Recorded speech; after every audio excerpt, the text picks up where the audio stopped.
సుష్మా. అదే ఎక్కడి నుంచి వచ్చారంటే ఇంతకుముందు మీ లైఫ్ ఎలా ఉండేది? ఇంతకుముందు బయటకు వెళ్ళి కలెక్షన్ చేసేవాళ్ళం. ఇప్పుడు అది లేదు. కమిషనర్ గారు సార్ గారి వల్ల కొంచెం మాకు ఇప్పుడు ఒక గౌరవం అన్నది ఒక ఇది అన్నది ఉన్నది మాకు. ఆయన ద్వారా మాకు ఈ జాబ్ రావడం, కమిషనర్ గారు మీటింగ్ పెట్టి మాకు అంతా చేసి మాట్లాడి ఈ జీవీఎంసీ సార్ గారితో మాట్లాడి మాకు ఇప్పించారు. మీరు వెళ్ళి డైలీ వెళ్ళి చేసుకోండి, మీకు మంత్లీ శాలరీ పడుతుందని చెప్పేసి అని అన్నారండి. మీలాగా ఎంతమందికి అమ్మాయి ఇక్కడ? 26 నంబర్స్ జాయిన్ అయ్యారండి. ఇప్పుడు అదే ఈ సొసైటీలో తిరుగుతుంటారు కదా, ఏమైనా ఇబ్బంది అట్లాగే ఏమైనా ఉందా మీకు? ఇంతవరకు అయితే ఇబ్బందిగా ఉండదు. ఇప్పుడు అలా లేదు. ఒక గర్వంగా బతకగలుగుతున్నామండి.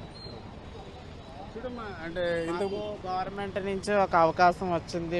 మాకు అందరికీ అవకాశం ఇచ్చి మాకు సపోర్ట్ చేసి మాకు ఒక దారి అన్నది చూపించారు గవర్నమెంట్ అన్నది. ఓకే, ఇంతకుముందు ఇజ్రాయెల్ అంటే కొంత తక్కువ ఇలాంటి హేళన అలాంటి ఉండేది. ఈ గవర్నమెంట్ ఈ జాబ్ ఇవ్వడం వల్ల మీకులాగా కాకుండా ఇంకా కొత్త జాబులకు వెళ్ళే అవకాశం ఉంటుందంటారా?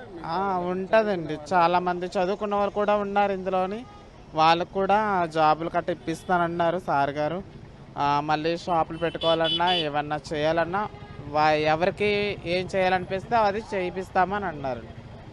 అంతే ఇప్పిస్తానన్నారు సార్ గారు, కమిషనర్ గారు. ఓకే, దీనివల్ల మీ లైఫ్ కొంత ఫైనాన్షియల్గా మారుతుంది? పర్వాలేదు, బాగుంది. ఇక్కవరకు అయితే చాలా బాగుంది. ఇంకా మారాలి. ఇంకో కొంతమంది ఉన్నారు, వాళ్ళు కూడా మారితే సొసైటీలో మాకంటే ఒక మంచి పేరు అన్నది ఉంటుంది, మాకంటే ఒక విలువ ఉంటుంది అన్న ఒక ధైర్యం మాకు ఉన్నది.